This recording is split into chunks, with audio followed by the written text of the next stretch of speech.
All right, so Matt, there was this sheep farmer, and he's got this talking dog, right? Well, yeah.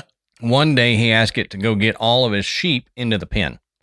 So a little while later, the dog comes back and he goes, "Job's done. I got all 40 sheep accounted for." And the farmer goes, 40? I don't have 40. I have 36 sheep, not 40. And the dog goes, "I know. I rounded them up." Good.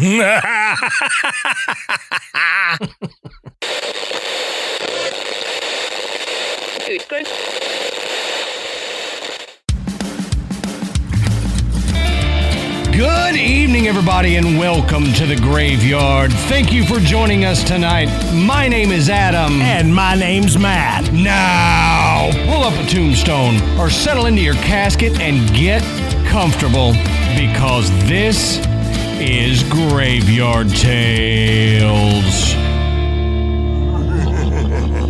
All right, everybody, here we are again. Matt, how you doing tonight, brother? Man, I am better than I was last week. Heck yeah. Yeah, you were struggle busting last week, for sure. Whew. Lord, voice came back, everything, feeling good. So good. You got better. I got a toothache. So, all good things. Going to the dentist tomorrow, so hopefully we get it fixed, but whatever. Before we get into it, we want to say, go check out the Podbelly Network at podbelly.com. You can find a list of shows that we're happy to be associated with, and I guarantee you're going to find a show on there that you like, and you may not find it anywhere else. We also want to thank tonight's sponsor, Fume. We will talk more about them shortly. And while you're on the internet doing your internet thing, go over to patreon.com/Graveyard Tales. You can sign up to become a patron. We've got 3 different levels. Our $10 a month, they get video versions of this episode. They get the ad-free audio version of the episode, plus audio and video versions of our weekly bonus episodes. And we try to put out a bonus episode every week, even if we're dark on the main channel. So you will have something new to listen to if you become a patron. And I'm not going to spoil anything. I'm not going to, any of that. No, what is it? Done. I guess that this is technically a spoiler, but not exactly. Not exactly. This is a teaser. A teaser. There you go. Matt and I are in discussions about adding something else to our $10 a month patrons to make it even more better. So Go over there, sign up to become a patron. You're going to find something on there you enjoy. Oh, yeah, absolutely. And like I said, we've got such a huge catalog now. You can go through and find all kinds of shows. We do follow-ups on our regular episodes.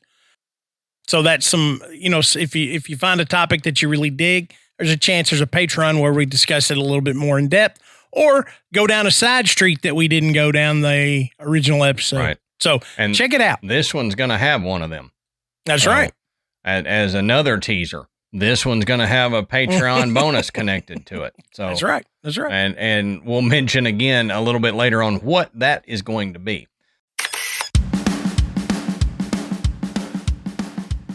All right, guys, we're going to take a minute and talk about one of our newest sponsors, Fume. Now, Fume is F-U-M, and it's got the 2 little dots over the U. I don't know what they call those. I don't know. We're dumb Southerners. I don't know what those things are called. But Fume is this new innovative device designed to help you break bad habits. Mm-hmm. Okay? We all have bad habits. We all do odd things like we chew our fingernails, or we use things that we know aren't good for us, and we do it anyway. It's a bad habit. Fume helps you break those bad habits. And we're not talking about some weird kind of mind game. We're not talking about hypnotism or any of that stuff. We're talking about replacing your bad habit with the Fume. Right. And y'all all probably know what my bad habit is. If you watch the videos of our episodes, Matt has the same habit. And I recently had a tooth pulled. Well, when you have a tooth pulled, you can't partake in the bad habit that I have. Well, the fume has helped me out tremendously to get through that, because all you do is you breathe through the fume. So using the fume has helped with the oral fixation of my habit and with having something in my hand, because it's a nice weighted, nice weighted device thing. It's metal and wood, so it's very solid. It's very fiddly. Yeah. Very fiddly. It's fiddly. That's kind of cool. You can click it because it's magnetized. So the two ends are magnetized together, so you can click it open and close. You can spin the little end of it, so it's very tactile, and you can use it as a fidget thing, or like I did, as a fidget thing and breathing through it to get that sensation as well. So if you're interested in the fume and you're interested in breaking a bad habit, then all you've got to do is go to tryfum, that's TRYFUM.com/tails, and use our code TALES, TALES, to save 10% when you get the Journey Pack, and do that today. Yeah, try fume. Instead of electronics, it's completely natural. Instead of vapor, it's flavored air. And instead of harmful chemicals, fume uses all natural, delicious flavors. So to try fume today, head to tryfum, TRYFUM.com, and use our code TALES, TALES, and you'll save 10% off when you order the Journey Pack.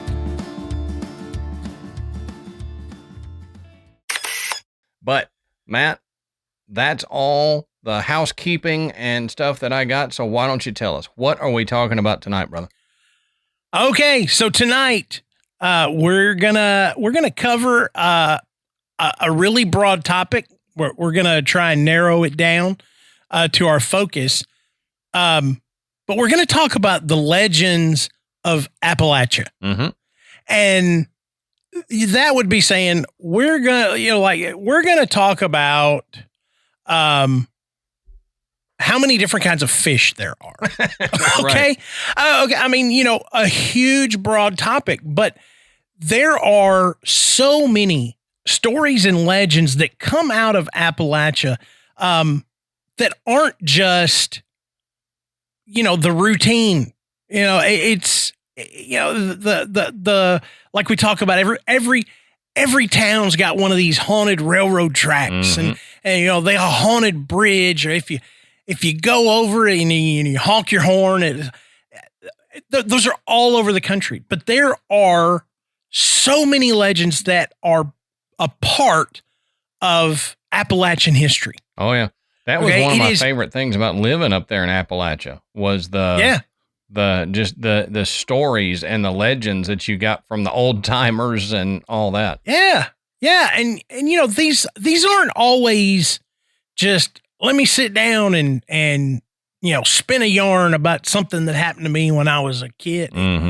It's more than that. Yeah. It's more than that. It is ingrained in the history. Oh yeah. And, right here where I am, we're right here on the edge of what is considered Appalachia. Yeah. And it's a much bigger area than I think most people realize. I think so many people think about, Northern Virginia, West Virginia, Kentucky. Kentucky. Most of the people have that region in mind when they think of it, but it stretches so far, and Adam's going to get more into the geography of it. That you're looking at Southerners, Northerners, people that live in the mountains, people that live. Yeah, but I mean, it's just all over the board, and I think that's what makes these legends so special. Is they come from the backgrounds of all walks of life, but that's something that everybody has in common. Are these stories? So, as always, to understand where these stories come from, why they have such a unique quality, we got to talk about the history of the region and the people and the geography and everything, and then you can better understand how these stories come about. So Adam, talk to us about Appalachia. All right. So as we always say, go check our sources down at the bottom of the show notes. This is another one of those episodes, as Matt and I were saying before the mics came on. There is no way that either of us could extensively cover in depth our side of the research. There's no way. So we will have the sources down at the bottom of the show notes where you can find where we found all this information. Plus, if something in here intrigues you, you can continue that information and find more about it than we were able to cover. Because this may be a fairly long episode anyway, but we can't do a 6-hour podcast. You know, we're not Joe Rogan with his 4 to 6 hour show. We can't do that. I think some of our listeners just dozed off when you said that. Yeah, probably. 6 hours. 6 hour podcast. Jeez. With your monotone voice, that ain't happening. Now, and I'll talk more about this later, but the earliest European settlers to the Appalachian region were originally from the highlands bordering Scotland and England, with many arriving by way of Ulster, Ireland.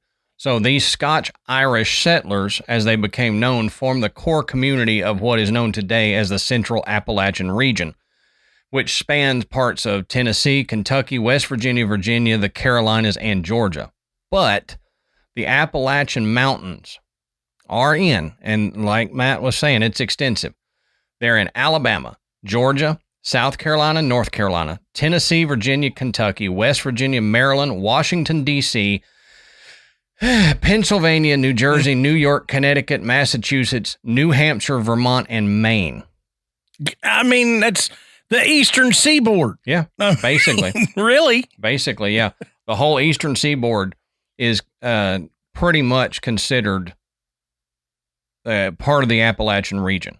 Now, obviously, it's not all the mountains and hollers of the Appalachian Mountains, but it's Appalachian basins, the Appalachian lowlands, stuff like that, but it's still part of the Appalachian range. Now, let's look at some of the plant and animal life from Appalachia. So from Maine to Georgia, the Appalachian Mountain system was once almost totally covered with forest. Today, some of the best and most extensive broadleaf deciduous forest in the world still flourish in the Appalachians and bordering areas, notably in southern Appalachia, which is Tennessee, Georgia, that kind of thing. Now, to the north are the conifers, so red spruce, balsam fern, which grow at the highest elevations and distinguish the Canadian and Maine woods. And the northern hardwoods, sugar maple, buckeye, beech, ash, birch, and red and white oak. So farther south are the hickory, poplar, walnut, sycamore, and at one time, the important, and before they were destroyed by blight, plentiful chestnuts. So I honestly didn't know that. That was new to me, but they, in the southern part of Appalachia, there were chestnut trees, just plentiful chestnut trees. But then a blight came through and wiped them out, and we lost all of our chestnuts. So we can't roast them on an open fire now. We have to import our chestnuts to roast over an open fire, which just imported chestnuts are just not the same. That's right. I mean, so we lost our nuts. Yep. And now we have to import them. Homegrown USA nuts are the best for USA people. Outside the U.S., you might not like homegrown USA nuts, you know. That's right. That's right. But now all of these plus a lot of the other 140 species of trees of Appalachia are found in the southern mountain region. Now, the interdependent system of southern plant growth known as the Appalachian forest is highly complex. So it's estimated that of some 2,000 species of Appalachian flora, perhaps 200 are native and wholly confined to the southern Appalachians. So ferns, mosses, and mushrooms of many species are also part of the complex Appalachian plant life. So if you go into the Appalachian Mountains in the southern region, you're going to see stuff there that you don't see anywhere else in the world. Yeah. Which, very similar to when we were talking about the big thicket. There's stuff in there that you don't see anywhere else. It always amazes me when I look into different regions especially in North America, because we forget how vast and how unique some of these areas are. We go, okay, we're going to North Carolina. You go to the city and you stay in the city, stay in a hotel, and then you come home.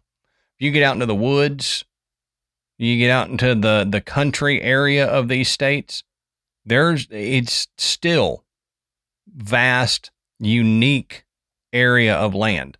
And you forget that when you live in the city and only travel to the cities. So it just amazes me when you see this. And that ties into the legends. If you spend your time in the cities, you may get the, catchy little sayings of, oh, we got, Biggie McBigfoot lives here or whatever. But you get out into the country parts, the mountainous regions, and you get some of those wild legends that are just amazing. Yeah. Oh, yeah. Yeah. We're going to get more into them, but there's just so many of them. Mm-hmm. And they're, like I said earlier, they're tied to that region because of how unique the forests are, the mountains, and I think a lot of the mystique that comes with not just a mountain range. It comes from the people that inhabit those mountains. Right. And I'm not talking about, off the gridders or any of that stuff. The people that settled there, the people that made that land their own. 7th, 8th, 12th generation living. Yeah. And they nourished it and they treasured it and they made sure that it was there for generations to come. And that is what really makes it so fascinating when it comes to these legends and stories, because they were passed down. They were retold. People went to great lengths to keep these stories because it was not just a story. It was a story associated with the history. Right. Right. And that, that's really great. I think that pride in those areas is what's kept these stories alive for all these decades. Mm-hmm. I agree. Now, one thing we need to look at to understand maybe some of these legends is the animals that live there currently and used to live there. So bison, elk, and wolves were once common to the Appalachians, but they disappeared long ago. But elk subsequently have returned to the northern part of the mountain range. Now, caribou and moose are still found in the northernmost corners of this region, but scattered through other areas are the black bear, white-tailed deer, wild boar, fox, raccoon, beaver, and numerous other small animals. All areas of Appalachia support an abundant bird life. In the Smoky Mountains alone, there's 200 varieties of game birds and songbirds. And that's just the ones that they've recorded. Right. Yeah. So you get into some of those areas, there's probably stuff in there that they have not recorded yet that only live in that area. So who settled there? Well, we kind of touched on that, but the settlers' culture, already distinctive, was enriched by the influence of the original Cherokee, as well as by the later influx of Swedish, Finnish, and German woodsmen, enslaved Africans, and Welsh miners. So the resulting mix forged a uniquely American culture, which was fiercely independent, had its own style of music, art, folklore, and speech. Mm-hmm. Now, the Appalachian region was birthplace to several entertainers. So Lucille Ball, Patsy Cline, Cormac McCarthy, and scholars like Henry Louis Gates Jr. And Appalachia offers a rich slice of American history because of that and just because of where it is. But as we're going to talk about, it's often steeped in mythic lore and stereotyped as backward, uncultured, and poor. So, yeah, I mean, even for, hicks like me and you, we've heard those, Yeah. Those stories, oh, the dang hillbillies, which I'll touch on why they're called hillbillies if you didn't know that. But that is, when you talk about the mountains, West Virginia, Kentucky, stuff like that, people, even Tennessee, people are like, oh, they're backwards. Mm-hmm. Those crazy, hillbillies up there. I mean, yeah, it's a big part of Tennessee. The idea of hillbillies and folks that live up in the mountains being backward. That's a good way to put it. It's not true. Well, for some people it is. As a rule, it's not. Generalities, not much, but for some people it's very true. But there was different culture that from the outside looking in may appear, backwards or odd just because it's different. Well, and just but because that happens here. I mean, that happens in Tennessee. Oh yeah. People hear accent like mine or accent like yours and go, man, they dumb. They dumb as hell. That's right. Well, I'm your doctor tonight, sir, so you shut up. So the various eastern woodland Indian groups lived there, including the Pennacook, the Mohican, the Susquehanna, all inhabited the northern half of Appalachia for centuries before the European settlements. And in the southern mountains, the Cherokee were predominant. So warfare and eviction had driven most of the Indian population from the mountains by the mid-19th century. So we'll talk about it. The Cherokee were one of the major indigenous tribes in the Appalachian Mountains where the European settlers came in and all that. So we'll look at them briefly. The Cherokee were hunters and gatherers, foraging the Great Smoky Mountains and the lowlands of the southern Appalachians for food while hunting, fishing, and trapping game. So by 2000 BC, Cherokee culture had spread over hundreds of miles of mountains, governed by their clan system and town leaders. Well, they passed on their history and religious beliefs through storytelling, ceremonies, and dances, which is still how a lot of their culture is passed on. I think it's amazing. Anytime I see a Native American ceremony, it's just amazing to me. It's the legend and the culture and the history of the northern America. And it's great to see it still live on. But in 1540, Spanish explorer and conquistador Hernando de Soto came through here looking for gold, demanding food, fighting, and enslaving the people. So worse were the diseases that came with him. Lacking the immunity to combat them, indigenous peoples were nearly eradicated, victim to plagues such as smallpox, measles, and influenza. Well, the early European settlers were primarily Scotch-Irish Presbyterians, like I mentioned. They were from Northern Ireland and Palatinate Germans.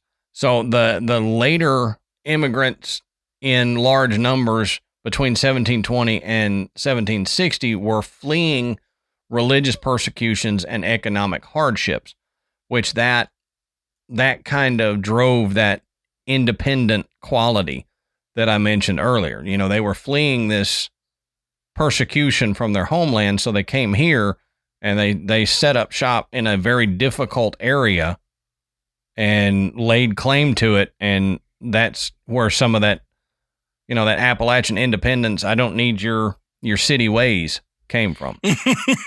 Yeah. They settled first in Pennsylvania. They gradually moved westward, then, along with others, ventured down the greater Appalachian Valley of Virginia and North Carolina. Other early settlers moved inland from Carolina, Piedmont, over the regions into Kentucky and Tennessee, which became states in 1790 and 96, respectively. So they traveled by wagon and horseback, following river valleys and Indian game trails, crossing the parallel ridges where streams had cut through the mountain chains at places like Saluda Gap just south of present-day Asheville on the North Carolina-South Carolina line, and the Cumberland Gap, which is the furthest west point of Virginia on the Kentucky-Tennessee border. So most pioneers moved through the southern Appalachians to the Ohio River Valley, onto Missouri, Arkansas, and further westward, but a permanent population attracted by the mountains remained in the valleys and coves to live by hunting, stock raising, and farming. By 1755, the Cumberland Gap area had several permanent clusters of dwellings. Watauga became the first settlement in Tennessee in 1768. After 1810, the stream of pioneer settlers began to slow, and by the 1830s, it had all but stopped. The last major influx of pioneer migration to the southern Appalachians occurred after gold was discovered near Dahlonega, Georgia, in 1828. By 1830, between 6,000 and 10,000 people lived in northern Georgia, but many left when the gold rush ended. Now, when the pioneers first entered the southern Appalachians, they encountered the Cherokee culture, like I said. Trade between the white settlers and the Native Americans developed early and was a means of mutual influence. Pioneers learned from the Cherokee what crops to cultivate, how to farm, and where and how to hunt. And the Native Americans received material goods from the white settlers. So the two cultures, however, did not remain compatible. Over the course of the 18th century, as settlers moved into the mountains, the Native American territory was circumscribed. Between 1767 and 1836, through a series of controversial treaties between the Cherokees and the state of North Carolina, the Native Americans, under severe pressure, gradually relinquished all tribal lands east of the Mississippi River. Although about 2,000 Cherokees voluntarily immigrated to the west, many were hunted down, forcibly removed, and marched to Oklahoma by federal troops after 1838. So many of them died on this trail, and that's what we know as the Trail of Tears. Mm-hmm. Now, a band of 1,000 Cherokees refused to leave and instead hid in the Great Smoky Mountains. So in 1878, with the aid of an attorney, William H. Thomas, these, quote, fugitive Cherokees obtained title over 60,000 acres of land in Swain and Jackson counties in North Carolina, which is site of the present Qualla Reservation. So the mountains became basically a land of scattered, self-sufficient, quote, island communities that were divided by the hills and the ridges and stuff like that. So these communities generally consisted of like small clusters of 2 or 3 homes, which were within easy walking distance of each other. And groups of neighbors were often kinfolk. So you lived next to your grandparents and then your brother lived on the other side. Later generations added to these clusters, but there were rarely more than a dozen households together. Commercial settlements often developed at a gap, at like a crossroads or at the mouth of a large hollow, but they were small, usually containing only 1 or 2 stores, a mill, a church, and a school. Larger towns were widely scattered and slow to grow. So that can still be seen in some areas of Tennessee, Kentucky, West Virginia, where you've got people that live down in these hollers. Mm-hmm. And it was told to me when I first moved to Tennessee that if you're in an area you don't know, don't drive into a holler that you don't know who is there.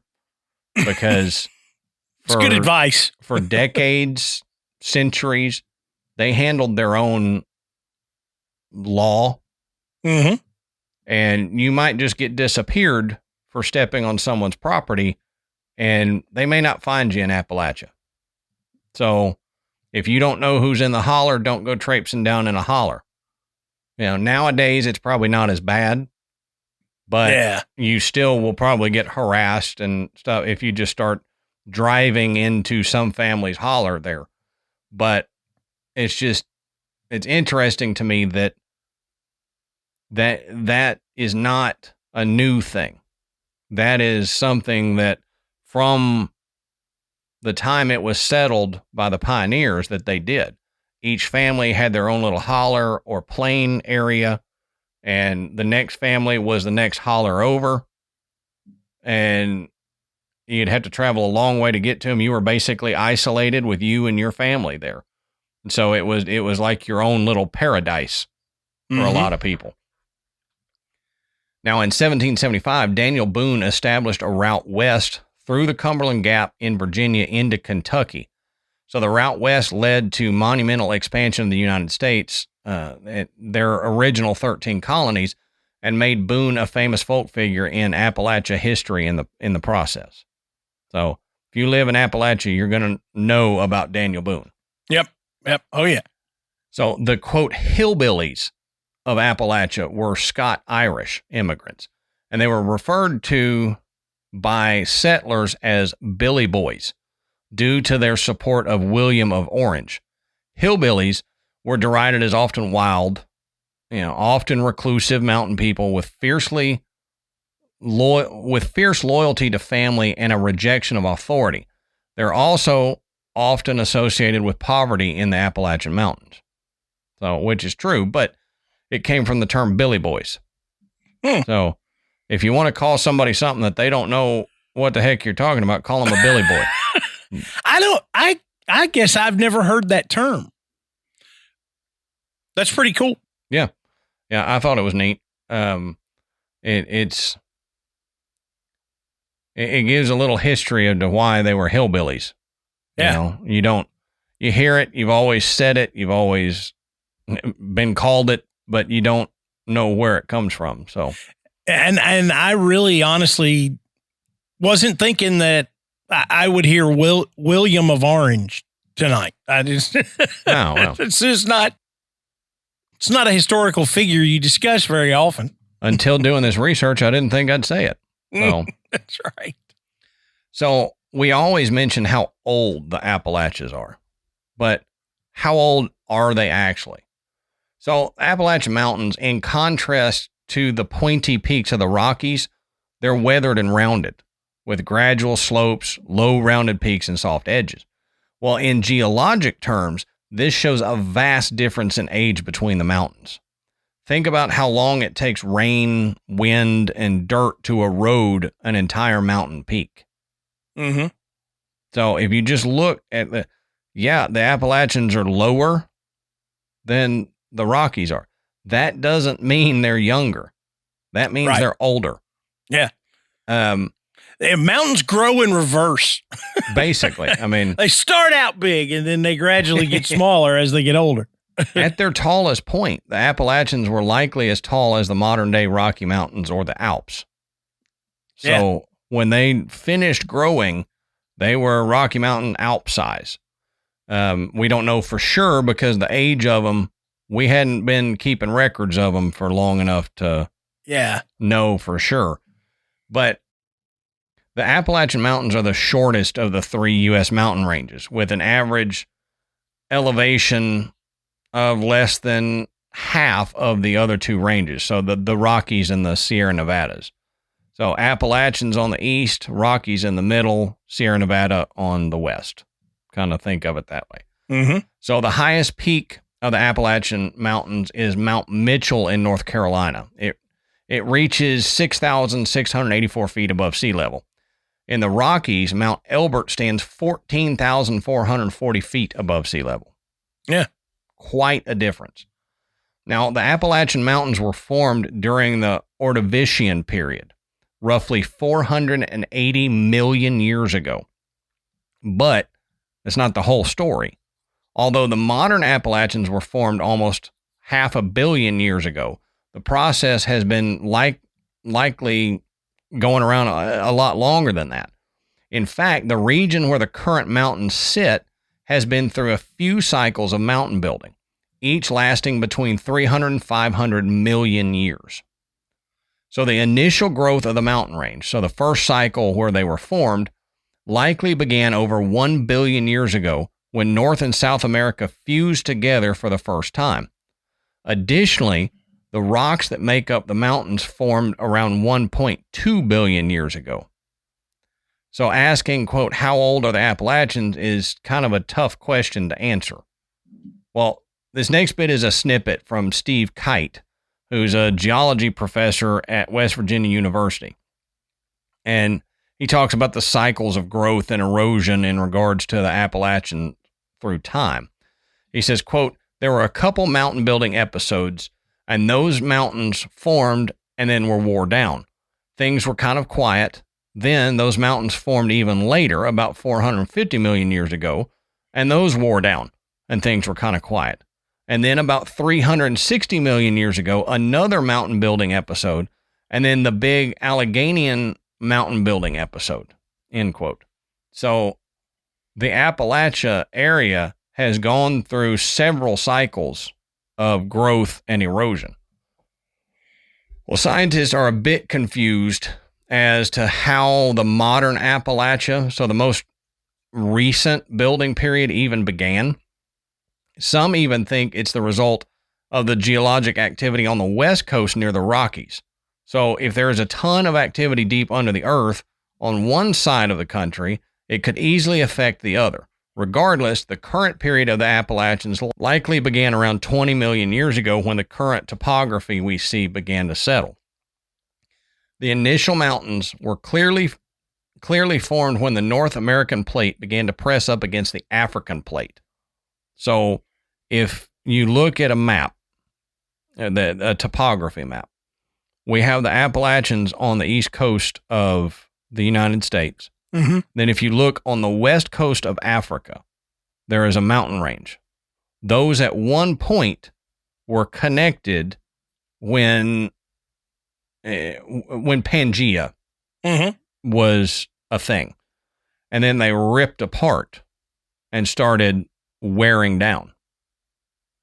So real interesting how old Appalachia is. But like I said, the most recent growth is the most puzzling part to them, because the mountains were worn down to a flat plain region and were brought back during the Cenozoic era. But they don't know how for sure what we see the Appalachians were raised back up. So this makes me think, and I've told you this before, Matt. I don't remember if I've said it on an episode before or not, but if we look at the age of the Appalachians and we look at how long they've been around, let's take out the building and wearing down thought. Let's just think about that area. How long it's been mountains, because even after it wears down, there's caves, there's stuff that's still going to be there from the mountain. What could the Appalachians hold? I'm a firm believer that there are spirits, entities, whatever, that have been here since the dawn of time. What a lot of old horror writers would call the ancient ones. I think there are things on our planet like that have been here from maybe before the dawn of humanity. So if that's the case, in North America, one of the few places that I think they could hide and stay hidden would be the Appalachian mountain range. Yeah. And if you think about that, then that kind of helps you understand some of the legends that Matt's going to get into, some of the stories that are told, maybe some of the creep factor, because there are some spooky ass places in the Appalachian mountain range. Yes, there's a lot of beautiful, beautiful places, but there's some places you go that as soon as you go down in this holler, and it's not because of the Billy Boys that live there, you get this creepy feeling. You feel like you're being watched. Yeah. You feel like your skin's crawling. Something's walking up on you. Why is that?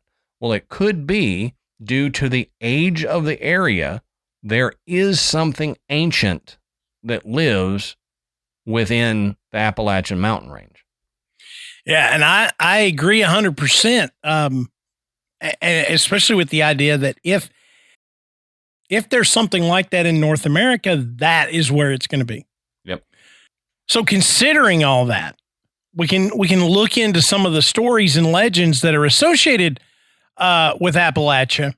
And I've kind of reorganized this several times, but this is how we're gonna, because we, like I said at the beginning, we've got a lot of different things.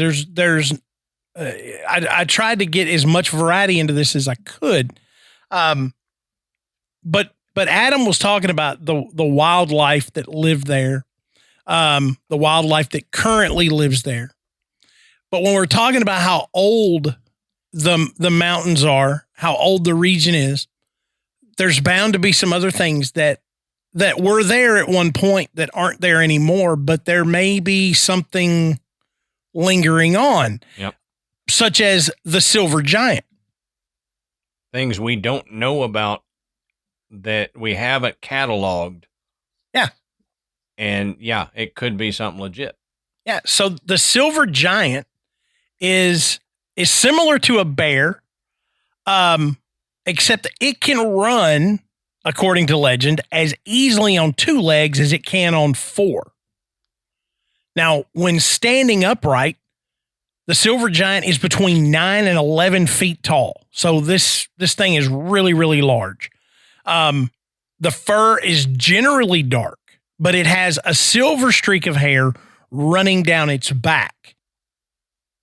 So the silver giant is a legendary animal from this region, with numerous sightings of what would easily be mistaken as a bear. But it's a really, really big bear.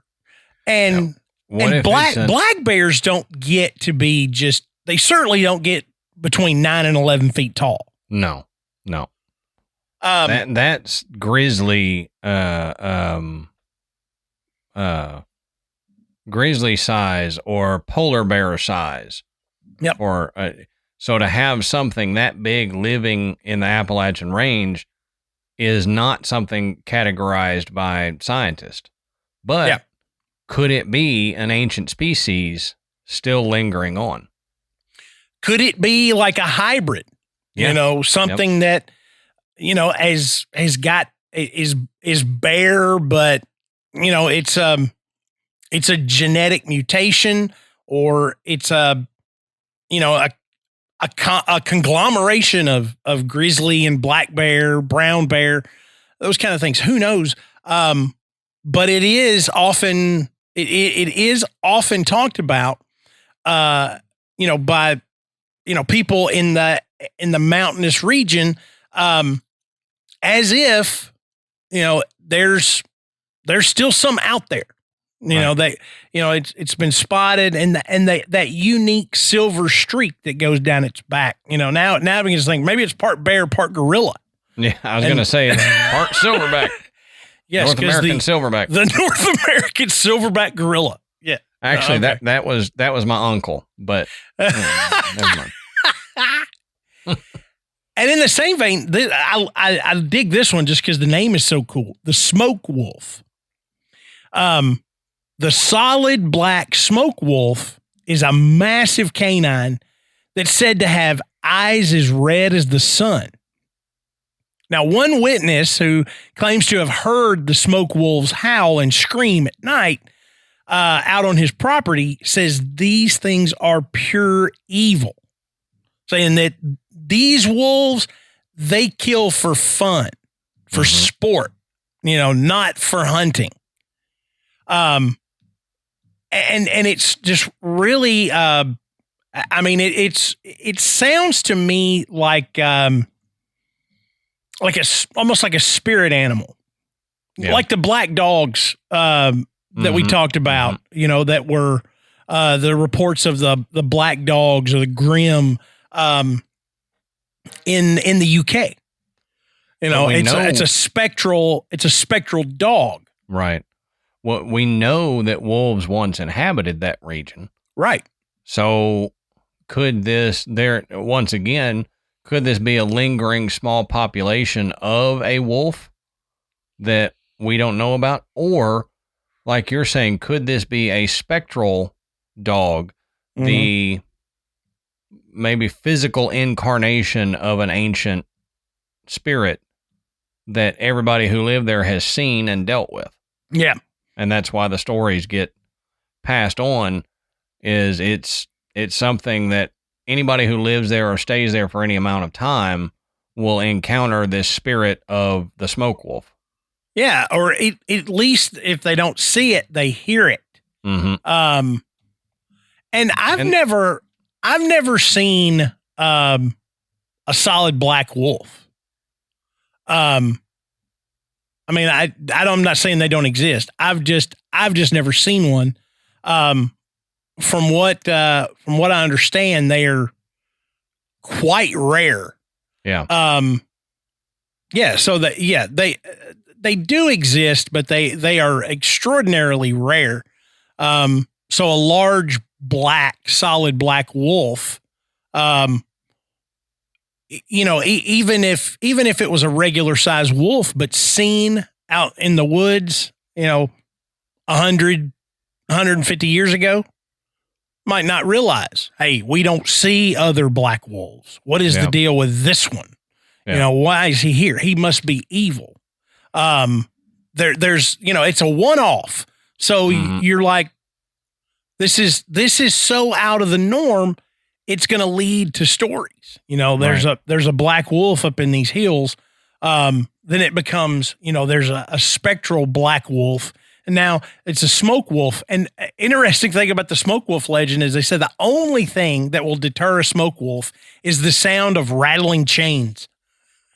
If I heard rattling chains in the woods at night, it'd deter me too. Yeah. But I was thinking about the sound. You said if you don't see it, you hear it. Mm-hmm. So think about the animals that we know live there. There's not anything I know of that would make a sound that you would mistake for a wolf other than a wolf. Right.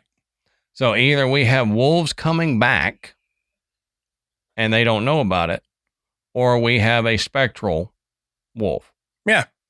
And it's not just described as a howl, but a howl and a scream. So that even if you were used to hearing wolves howl, the screaming aspect of it would make it different. So you would kind of recognize, hey, there's something else. This isn't just a wolf.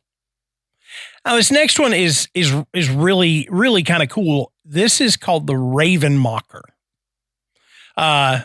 And this is according to Cherokee legend. As Adam said, the Cherokee was the most common tribe in southern Appalachia. And that's where this legend comes from. But the Raven Mocker is a shape-shifting Bigfoot type creature. It stands about 7 feet tall with black fur and solid white eyes. Now, some people consider this to be a type of Bigfoot. And it's believed to inhabit Southwest Virginia, and it's able to shift into any animal and can also take on the appearance of an old man or woman. Now, in its human form, the Raven Mocker can lurk among unsuspecting people and eat their hearts from their chest without ever leaving a mark. Now, that does really sound like other Native American legends that we have heard describing, a different entity. It has touches of Skinwalker to it. The whole shape shifting and the ability to appear human.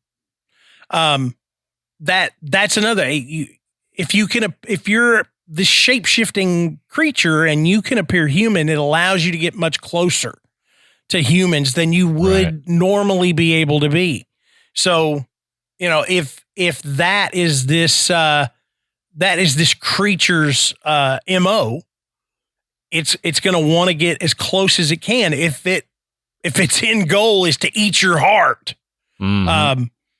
But really cool. And what was even more neat about the Raven Mocker is I have not heard this name before. Right. And as much Native American folklore and legends that we have looked into, I have not come across the Raven Mocker. Mm-hmm. So that one was a new one on me. But since we're talking about the Raven Mocker, let's talk about Bigfoot. Bigfoot legends within the Appalachian region are off the charts. Okay. Oh yeah. It's the perfect area. Heavily wooded, mountainous, difficult terrain to traverse. And the legends of, quote, wild men in the woods date all the way back to ancient times, including the indigenous cultures in Europe have legends of, like I said, quote, wild men that live out in the woods or in the mountains. A logging company employee named Jerry Crew discovered an extra large set of footprints in Six Rivers National Forest. And the rumors quickly spread. And that's where the name Bigfoot began to become used routinely. Right. Because, hey, this thing's got big feet. Man, look at this. I wonder what it is. It's a Bigfoot. Well. That jackass is like, what do you call this thing with big feet? Let's call it Bigfoot. Mm-hmm. Right. And it's stuck. Gee, thanks. Could have been anything. Could have been Clyde, but right.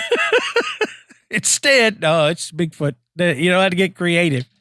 But prior to the 20th century, everybody referred to Bigfoot as like Sasquatch or Yeti. And this is the Appalachia has the claim to fame of, carrying on the Bigfoot name. Mm-hmm. But the indigenous tribes in Appalachia also had their own Sasquatch legends outside of the Raven Mocker. And that when the European settlers moved in, that's where they began to hear the legends of wild men or these large bipedal primates, that lived in the woods and the mountains. And so the Europeans took those legends and, of course, they just added to them. But thousands of Bigfoot sightings have been reported all over the U.S., but there are large concentrations in Appalachia, including the sightings reported in the North Georgia mountains. So you can go to the Bigfoot Festival in Marion, North Carolina, which is these festivals to celebrate these different creatures. That is an Appalachian thing, I'm telling you. Oh yeah. I mean, they have got festivals for all the monsters. Let me tell you. Mm-hmm. Like the Mothman. The Mothman is another one. Won't get into too much detail about the Mothman, but I think mostly if you're listening to this show, you've at least heard about the Mothman of Point Pleasant, West Virginia. And again, right smack dab in Appalachia.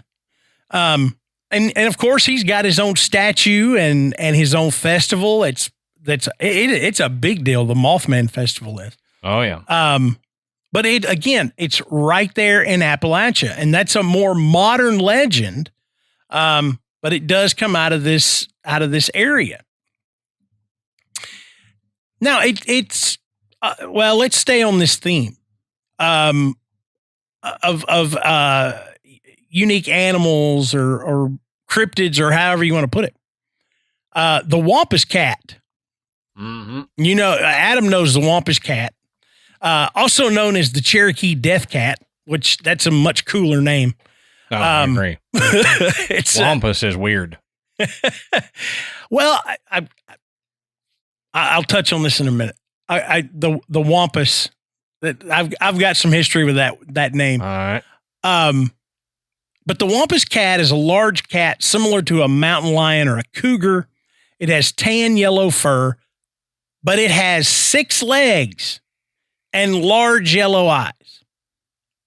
So that'll make it stand out. Sure. But sure. the legend says that a Cherokee woman was cursed by tribal elders for witnessing a sacred pre-hunt ceremony. She hid under the pelt of a large cat and got turned into basically a half woman, half beast. But this is a pretty famous Appalachian myth. Now, this woman was forever left to wander alone through the mountains, and the Wampus cat acts out in anger at being cut off from her former life. She's known for standing on her hind legs and using her supernatural powers to drive her victims to insanity. Now, despite this being a story about Cherokee people, the Wampus cat folktale did not originate with the Cherokee people. Instead, the name came from the Goldsboro News Argus newspaper in North Carolina. So the Wampus cat, we're talking about the name. I had a game when I was a kid. I had a computer game. I'm showing my age, and Adam won't even remember that these existed. The first actual computer that I ever owned was made by Texas Instruments, and it was essentially a keyboard with a cartridge slot that connected to a television. Okay, not a computer monitor. It didn't have a hard drive or a hard drive, disk drive, any of that stuff. Okay, it was essentially a keyboard and a processor. And you could buy cartridge games for the Texas Instruments home computer. And one of the games I had was called Hunt the Wampus. It wasn't really a cat, and it was more of a turn-by-turn text-based game with some very minor graphics. But when I saw a Wampus cat, I thought, Hunt the Wampus. I had that game. And it may have been inspired by this tale of the Wampus cat. Yep. So the name came from in 1964, there was a hairy ape man, who sounds more like Bigfoot, was reported to be roaming around US 70. And the newspaper named this creature the Wampus cat, and the name stuck. But the name likely derives from the word catawampus, which is there's a mountain folklore saying that describes the boogeyman or something that has gone very badly. And if you'd hung out with me for any period of time, you'll hear me say cattywampus. Oh, yeah. You know, when something is not right, it is. Yeah, my family said that before. It's like, man, your car is pretty cattywampus, man. Yeah. And Strange Ways Brewing, which has locations in Richmond and Fredericksburg, Virginia, brews a beer named after the Wampus cat, the Wampus Cat Triple IPA. And even further, the name was also used for a mythical creature in J.K. Rowling's Pottermore story, The History of Magic in North America. Yeah, pretty cool. I would try that Wampus Cat Triple IPA if it was not an IPA. I hate IPA. I know. They're not my favorite either. I hate them. Real hoppy taste. Just like, I don't want to chew a hops. You know, if I wanted to do that, I'd go to the plant and start chewing. Yeah. I know all you people out there, you're going, oh man, you know, I'll give you a great IPA that you'll love. Yeah. Don't. Trust me, I've already been down that road. Ain't going to happen. Yeah. I don't like it. It's not my cup of tea. I'm not into the IPA, you know, micro brews from Jack and Billy Boys Brewing. I don't care. I'm not going to drink an IPA. Sorry. Yeah. Doesn't happen. Give me an ale or a lager. I'm great with one of those. Yeah. Now, let's move over to Ohio. Now, in a small section of the Appalachian Mountains in Ohio is Lake Hope State Park. Now, this is a park that is not just beautiful, it's historical. But it comes with an old ghost story. Now, in the park are the remnants of a massive furnace built to process the iron ore that was found in the area. Now, in order to maximize productivity, the furnace was left on at night and was tended to by watchmen to make sure that nothing happened to anything or to anyone that was near it. But as the story goes, somehow one of the watchmen was killed right there at the furnace. Now, whether he slipped and he fell into the furnace or something startled him and he fell off the platform, or some even say he was struck by lightning, we don't really know. But all the stories share the same detail, and that's that the ghost of the watchman returns on dark, stormy nights to continue looking after the Lake Hope furnace. So, I mean, that's a fantastic regional story associated with, a historical piece of equipment, that's still there today. I've seen pictures of the Lake Hope furnace before. I think I don't know that we've mentioned it specifically, but we've mentioned something similar that's also in Ohio. Mm-hmm. But really cool and a cool story to go along with it. That's a great time to go out and say, hey, let's go look at the Lake Hope furnace. Oh, as we're out here, let me tell you this story. Yeah. It's always the good one about, out on a dark and stormy night, they heard a knock at the door and then the radio said the killer was, kind of similar. Yeah. Yep. This one, I can't remember if you've talked about this before, Adam. I know I haven't, but these are the moon-eyed people. Oh yeah. Yeah. I'd seem to, if we haven't talked about it on the show, Adam and I have had a conversation where this came up before. I know. Mm-hmm. But this has an Appalachian folktale aspect and a Cherokee legend that goes along with the moon-eyed people. Let me tell you why. These were supposedly a group of pale-skinned humanoids that were named the moon-eyed people, and they were thought to be hiding somewhere in the Appalachian Range. They're usually associated with the small town of Murphy, North Carolina. The moon-eyed people are short, stout, white-skinned, with bearded faces and large blue eyes. Their eyes were supposedly so sensitive to the sun that they were nocturnal, which is how they got the name the moon-eyed. Legend says that the local Native American tribes waited for the full moon to drive the moon-eyed people from their underground caves. The bright light made them weak, forcing them to flee into other parts of Appalachia for good. But unlike other Appalachian monsters, the moon-eyed people were considered to be a distinctly separate race of people rather than supernatural beings. So it seems kind of obvious, but the moon-eyed people were most likely other European settlers. But what makes the legend so shocking is that it dates back hundreds of years before Christopher Columbus discovered America. Quote, discovered America. So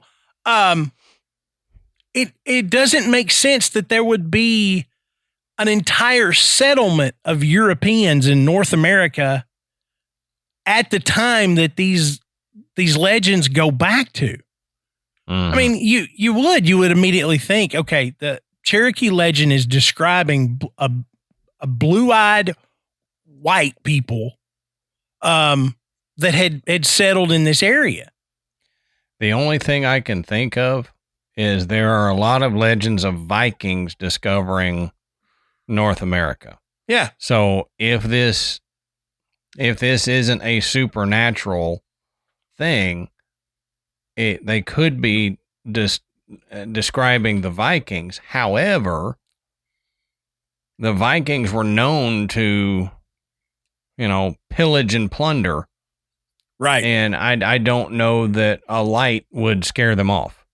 Yeah. So a much more aggressive,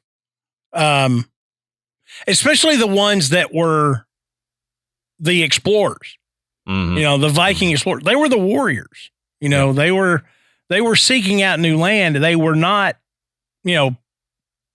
peace loving, right. But, if somebody was trying to drive them out of an area, they would have fought back. Exactly. That's the only reason I don't think it could be Vikings, but I could see the legend maybe starting if the Vikings had made it here and encountered the Native Americans.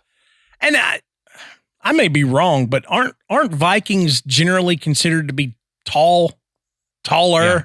I mean, Scandinavian people are typically taller. So it doesn't fit, but there's really not, we don't have another explanation of why there would be white settlers in that area at the time. Mm-hmm.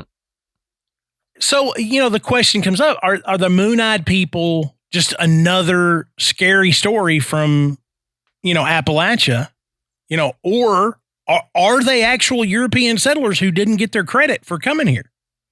Right. Just set out, and said, we're going that way. Yeah. But you can find exhibits on the Moon-Eyed people at the Cherokee County Historical Museum in Murphy. There is a 3-foot-tall sculpture of 2 conjoined figures thought to represent Moon-Eyed people, which was found in the early 1840s. Now, Fort Mountain, a Georgia state park near Appalachia, Georgia, contains the ruins of an 850-foot long stone wall that was said to have been constructed by the Moon-Eyed people. Yeah. So, I mean, this is a really cool one because it has all the aspects of a good legend of some, peculiar people that used to inhabit the mountains. But there's a lot of evidence that maybe they were actual just real people that looked different than the natives that lived there. Right. I mean, I don't know. You would think if they were so nocturnal, that almost sounds like Druish. They would, yeah. A lot of their practices involved, being at night and studying the moon, and I don't know. It's peculiar, to say the least. Yeah, but when looking at that, we have to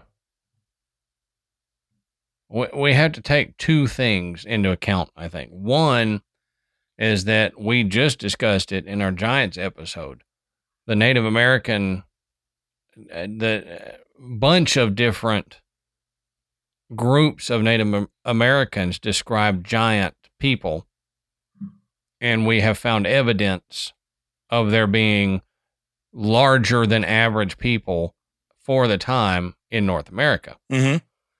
So if they're describing moon-eyed people, I would say there's quite possibly we could find evidence of a race of people similar to that that they're describing that lived here at one point in time and maybe died off. Mm-hmm. Maybe a race of early hominids or something that continued to live on until at some point before European settlers came over here. But we also need, if you look at the sculptures that are the sculpture that's said to be the moon-eyed people, what does it look like?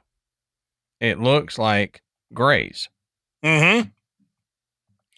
Yeah, it sure does. So I'm not saying I'm going to pull the Giorgio Tsoukalos thing. I'm not saying it's aliens, but, what if we got some of our belief of the way grays look from this group of peoples that were described as the moon-eyed people? Yeah. And it's funny. Go look at this photo. Because you've seen this sculpture, you just don't realize that's what it is. Mm-hmm. Especially if you're into the whole ancient aliens type thing, that, the idea that ancient civilizations had assistance in what they learned and how they knew, movement of the stars and other celestial bodies, you'll see these images that they're like, doesn't this look like an alien being? Doesn't this look like what you hear described as an alien? And this picture will show up. So you just didn't realize what you were looking at. But this is actually considered to be a sculpture of the moon-eyed people. But if you look at other representations of moon-eyed people, they do look kind of animalistic. Now, is it because they were nocturnal and whatever? Or is it because that was a true species of hominid, but we're looking at Australopithecus? Mm-hmm. Because Australopithecus was a smaller humanoid that we know lived. I mean, I've got a replica skull, Australopithecus skull, and we know they lived. We found it. Mm-hmm. So what if this was a species similar to Australopithecus that lived alongside the Native Americans, and they just became legend because they died out or they interbred or whatever? Yeah. It's fascinating. Now, this next one is a true Appalachian mountain mystery. And Adam and I have talked about it before. The Brown Mountain Lights.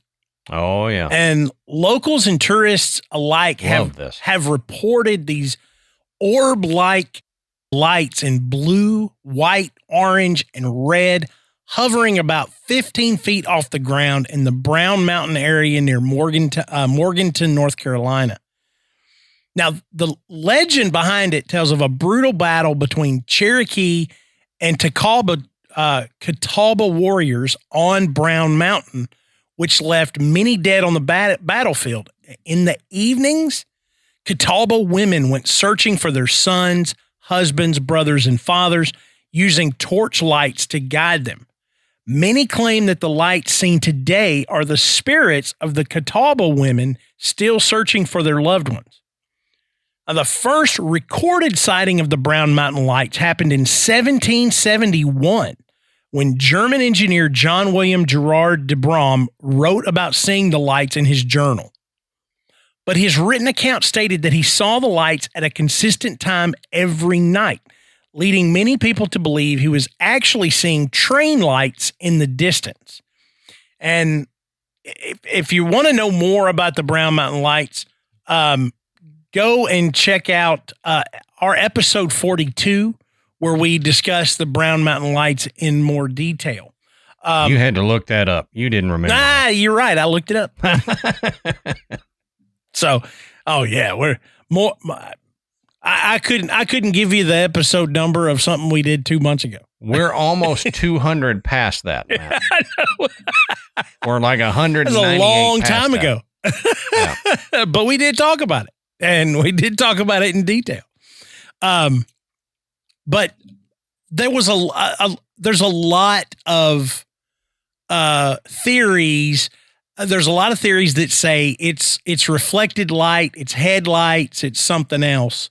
But when you really get into the eyewitness accounts, you're like, yeah, this isn't headlights. Yeah, this is not headlights. But the other recorded accounts of the Brown Mountain Lights have happened all throughout the 20th century, especially as the Linville area gained access to electricity. But while reported sightings of the lights are known for their inconsistency, the lights are typically seen at night, and especially after a rainfall. So if you want to visit and have a chance to see the Brown Mountain lights for yourself, the Brown Mountain Overlook, Wiseman's View Overlook, and Lost Cove Cliffs Overlook are the most popular places to see them. They're all located off North Carolina 105 South or North Carolina 181 near Asheville and Boone. And they have really, even if you don't see the lights, these are really great scenic views any time of day. But if you want to get a shot at seeing the lights, you go at night. Now that I like I said, I couldn't include all of them. I tried to get a variety. We've had cryptids, we've had, spectral animals, we've had haunted historical equipment. We got Bigfoot, but I kind of thought I would save the best for last. And I think a lot of people forget that this is still an Appalachian legend. And I think because it is so close to me, and as I said, I'm right on the edge of what's considered Appalachia, it's the Bell Witch. Yep. And probably one of the most famous legends. I would say, yeah. From Appalachia. Sure. And what we said, we don't want to dig in too deep here. But the story of the Bell Witch began in Robertson County, Tennessee, in a town called Adams, which is about an hour 10-minute drive from where I live. I've been to Adams many times. I used to work up that way. It has a different feel. I mean, it just does. I used to work with a lady that was a descendant of the Bell Witch herself. Oh yeah. Yeah. That's or at wild. least who they attribute it being. Who they said, yeah. But the legend centers around the Bell family. The Bell Witch, who's thought to be a woman named Kate Batts, was supposedly cheated in a land purchase by John Bell, who was the patriarch of the Bell family. The hauntings began sometime between 1817 and 1821 when the Bell Witch would show up disguised as an animal, such as a dog or a bird. She would often focus on John's daughter, Betsy Bell, pulling the sheets off her bed or even physically harming her with kicks, punches, and scratches. John Bell grew so concerned by these violent escalations that he shared his story with a family friend named James Johnston. Now, after Johnson experienced the spirit firsthand, word quickly began to spread, and the Appalachian ghost story eventually became famous enough to reach General Andrew Jackson. And according to the legend, Jackson and his party set up their tents outside of the Bell home. One man, claiming he had knowledge of how to deal with witches, boasted that silver bullets were what was keeping the witch at bay. To punish him, the witch set her sights on the man, giving him a beating that had Jackson's men begging to leave. Oh, wow. Now, after John Bell's mysterious death in 1820, the Bell Witch continued to haunt his family. She even forced Betsy to break off her engagement with Joshua Gardner before eventually disappearing for good. Now, some stories claim that she promised to return to haunt John Bell's direct descendants in 1935, but there are no reports from Nashville physician Dr. Charles Bailey Bell, who would have been the direct descendant. Well, Dr. Charles Bailey Bell, please reach out to Graveyard Tales podcast if you have experienced anything. If Dr. Bell's still around, he's really old. Okay, so family of Dr. Charles Bailey Bell, please reach out to. But I'm telling you, and growing up around here, the stories of the Bell. I mean, we talked about the Bell Witch in school. I remember in elementary school discussing this. You'd hear these stories on and on and on. There's multiple books about the Bell Witch, and they go into detail of the story. And if you've never really sat down and read the history of the Bell Witch of Adams, Tennessee, take the time to do so. It's enthralling. It will pull you in, and it will really make you question, this does not sound like a hoax, which, the Bell family was accused of that many times.